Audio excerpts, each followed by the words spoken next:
Bonjour, c'est René, j'espère que ça va bien aujourd'hui. J'aimerais vous parler dans cette petite vidéo des outils que l'on doit utiliser pour dessiner sur une toile avant de peindre. Ou du moins, quel est l'outil idéal, quel est le meilleur outil à utiliser pour faire le dessin sur la toile avant de peindre. Parce que des outils pour dessiner, il y en a beaucoup. Il y a le crayon, ce qu'on appelle le crayon de plomb, crayon ordinaire, crayon HB, qui est du graphite finalement, c'est de la mine graphite. Il y a le fusain compressé, le crayon de fusain comprimé, fusain comprimé, le fusain à esquisse, la pierre noire, la sanguine, le pastel, le crayon aquarellable. Il y en a tellement, écoutez, on n'arrêterait pas. Alors bon, ce qui est certain, c'est qu'il y a des outils qui vont être difficiles à effacer lorsqu'on fait des erreurs de dessin qu'il faut effacer pour corriger notre dessin. Et ces traits qui vont rester très visibles après effacement, ben, ça va nous déranger. On ne pourra plus continuer notre dessin, je veux dire, sereinement, parce que ces lignes-là vont venir nous compliquer la vie. Donc il y a des outils qui sont difficiles à effacer, puis il y a ceux qui sont difficiles à cacher avec la peinture. Et puis il y a ceux qui sont difficiles à effacer et à cacher avec la peinture. Et puis il y a ceux qui au contraire sont faciles à effacer, puis il y en a d'autres qui sont faciles à cacher avec de la peinture par après. Voilà, donc c'est ce qui fait que bon, ben, on peut être un peu perdu avec tout ça. Alors je vais vous expliquer, je vais vous donner du moins, je ne vais pas vous expliquer tout parce qu'il y en a tellement, comme je vous ai dit, je n'ai pas tout sous la main. Mais on va faire un petit essai sur cette toile avec différents outils, puis après on va essayer de les effacer et on va essayer de mettre la peinture blanche par-dessus. Alors j'en ai plusieurs ici, j'ai le crayon, crayon ordinaire, crayon qu'on appelle HB, là, ça c'est un Peppermate, Mirado classique HB.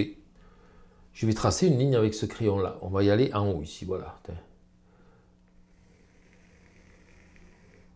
C'est une ligne moyennement appuyée. Je pourrais l'appuyer plus, comme ceci. Hein, vous voyez? Ou l'appuyer moins.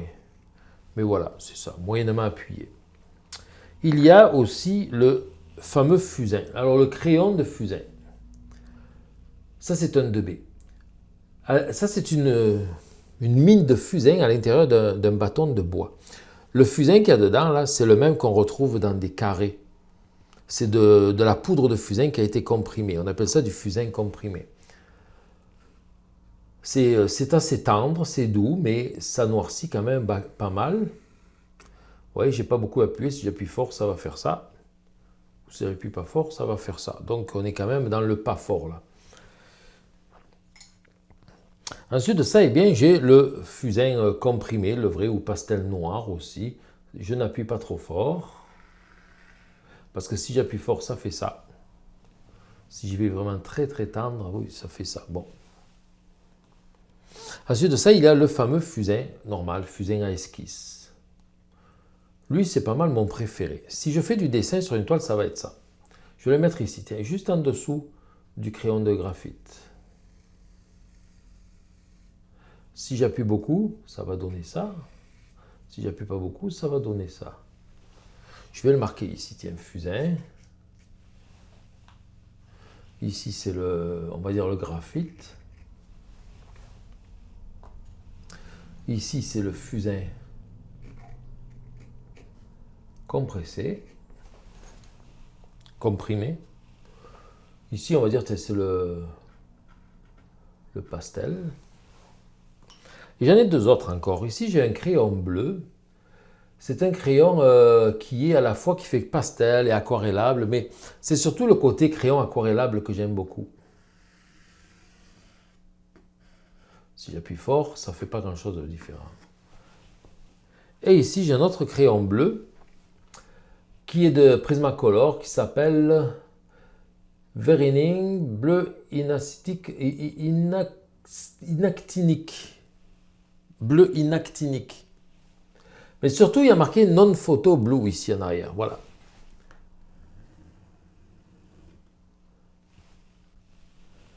Vous voyez, si j'appuie fort, c'est pas beaucoup plus bleu. Voilà.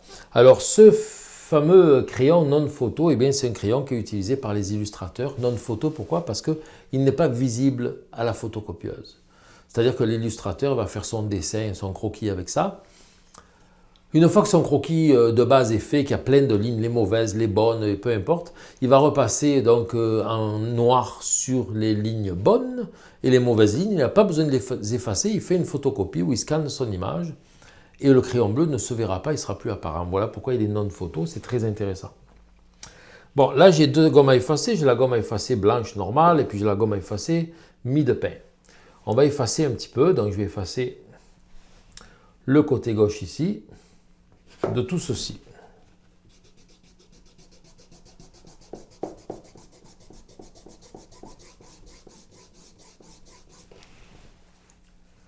Vous voyez, lui, il est très gras. Le pastel est très gras, il salit énormément. Le fusain comprimé, là, regardez dans le bois, là, celui-là, là, oh, oh, oh, il ne s'efface quasiment pas. Il est impossible à effacer. Je vais prendre la gomme à effacer blanche, je vais effacer à nouveau.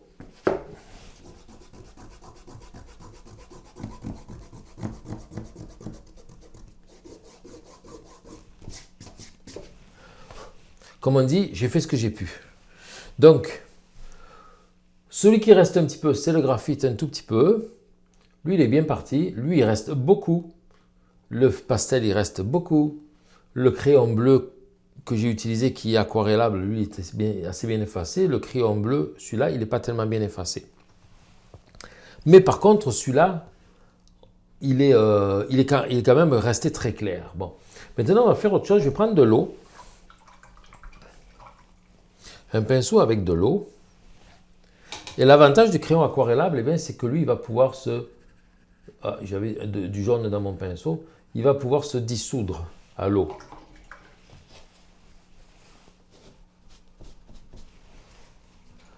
Et il va s'en aller. C'est ça. Le crayon aquarellable s'efface à l'eau. Ça, c'est un avantage.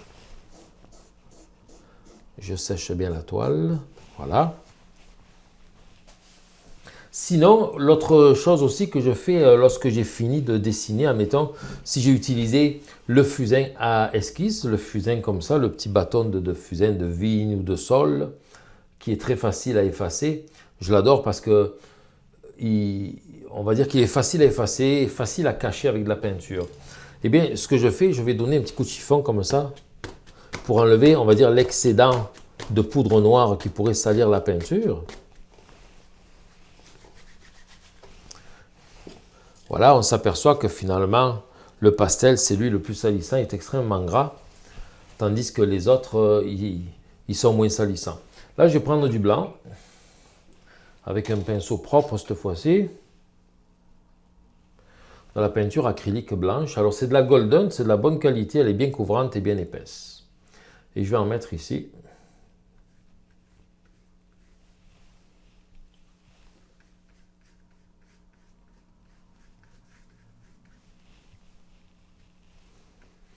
On va faire une plus grande surface, on verra mieux le résultat.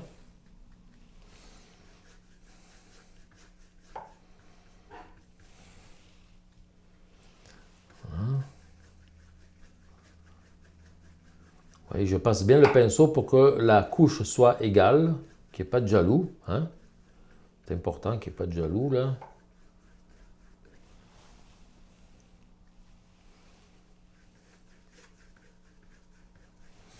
Ah ben.